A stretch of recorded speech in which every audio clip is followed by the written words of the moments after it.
Hi, everybody. Welcome back. I am still not dead. I know I've been gone for a little bit. I thought I would just make a brief video to let you know where I've been and what I've been doing. Uh, so I will explain the mess of miniatures in front of me. But first, I want to tell you a little bit of backgrounding.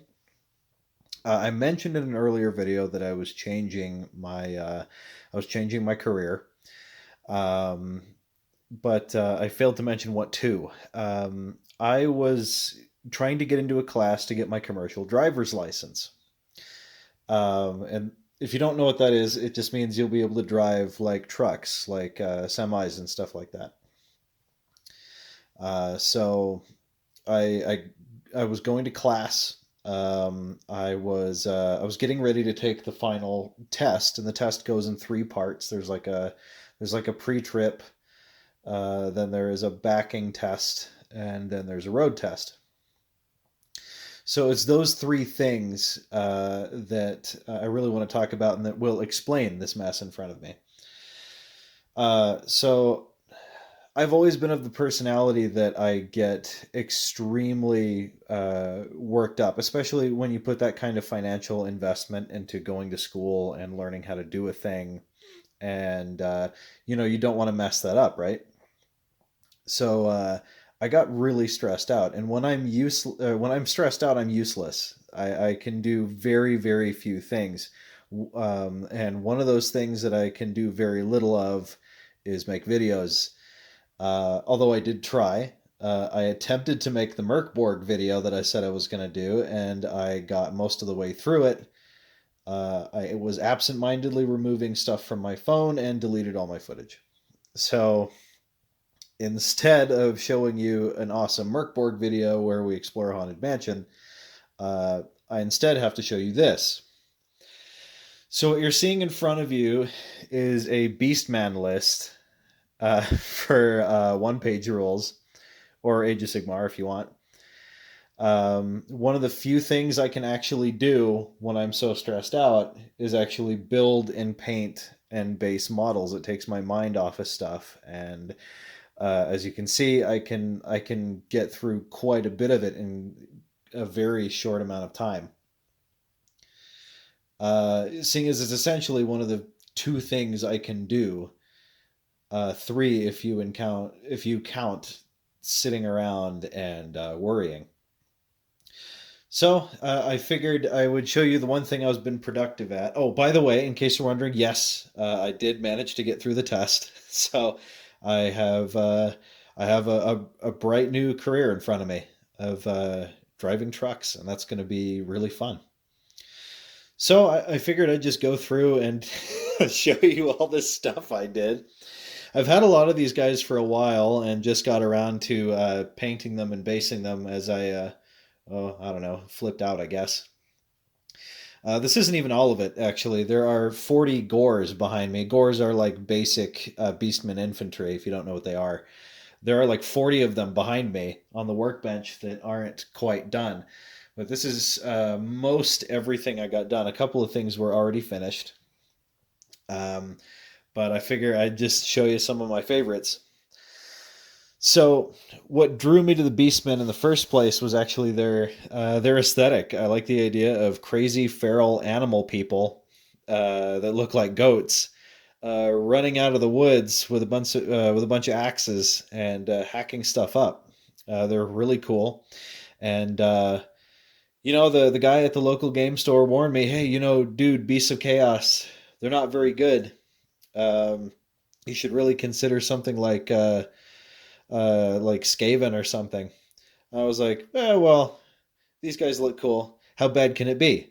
So I picked them up. I've played very little actual Age of Sigmar, but what little I really did play, shockingly, and to the surprise of no one, um, they aren't terribly good. But you know what? I love them anyway, so I kept on painting on them. I love an underdog thing, and I love playing as something that's an underdog. I played them a couple of times in one page rules, and they perform significantly better. Um, But anyway, that's not the point. The point is that the Beastmen are awesome. I mean, look at this guy. Look at this Bestigor. Let me zoom in on this guy here. How is that not amazing? Look at that dude. Look at his horns. Look at his axe. So anyway, let me just kind of go through what I've got here. I have all Bestigors in one-page rules. These are called elites. I use Bestigors as my primary infantry because they are uh, better than most other things in the basic infantry list.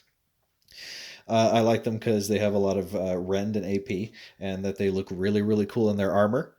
Um, we've got 30 of these guys. This extra guy off to the side here. You'll notice that some of these look a little different.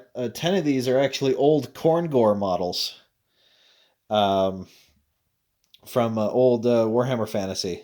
Man, the lighting in here not so great. Um, they ended up kind of dark when I finished them, but I've got some old Khorngors, which is convenient because my force is kind of themed Khorne. And the reason he's here is because they didn't come with a standard bearer, so I kit bashed one together, and he ended up looking pretty good. Actually, I like him quite a bit. So he's just off to the side here, so that they can have a standard bearer. I love these boar chariots. These Tuscarora chariots look awesome. I love it. Looking up in the lore, like this is the best that Beastman engineering gets. It's a little rickety wagon with wheels on it, pulled by rabid pigs. It's so great. Um, Something else you may notice is that these are not Chaos Warhounds. No, they're much cheaper. These are actually Oathmark um, Goblin Wolf Riders without the goblins. So I use the wolves, and whereas I think the Chaos Warhounds were somewhere around 45 or 50, these guys were $35. So yeah, I'm all down for using proxy models, especially if they're cheaper. That guy wasn't cheaper. This guy is a Mears Miniatures huge bull dude. he's uh he's in here as a Gorgon or a brute boss if you're playing one page rules. Let me give you a good look at his face there. Um, and he is from Mears Miniatures, and they're quite expensive. But this guy was a gift, so I can justify having him here. It makes me feel good. Also, he looks just awesome. Like, look at the horns. Look at everything. Um, I love the aesthetic of the Beastmen. They're pretty fantastic.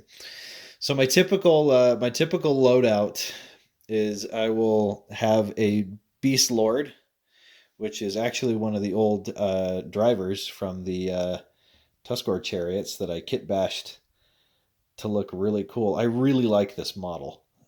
Just the way the aesthetic. It's very, very cool.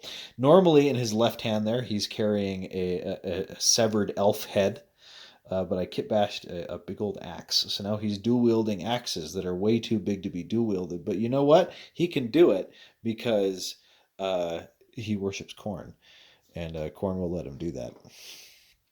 Um, so I typically have a beast lord like this, and then I'll have him just with a bunch of these bestigors, a couple of Tuscarora chariots, a bunch of hounds, and then like maybe another beast lord to support, and a couple of these gorgons. The newest ones that I've finished are these. What are they called? Bulgors. I finished a bunch of these Bulgors back here the most recently. I've had this Doom Bull for a while. This is also an alternate miniature, and for the life of me, I cannot remember where I got this guy. But if it'll focus, I tried to put like the symbol of Khorne on his head. I tried to draw it in blood because that was really cool. I got him a long time ago, and I have no idea where I got him from. But he's our Doom Bull.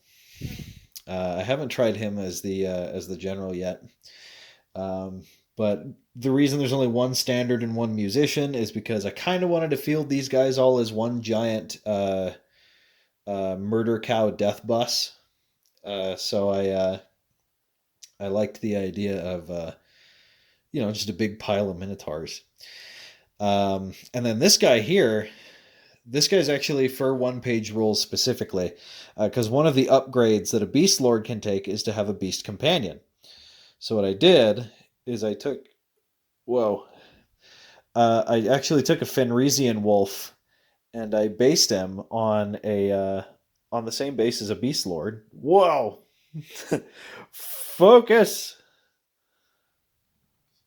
There he is, and I put him on the same thing as a beast lord because it looks awesome. And so now I have this upgraded beast lord guy.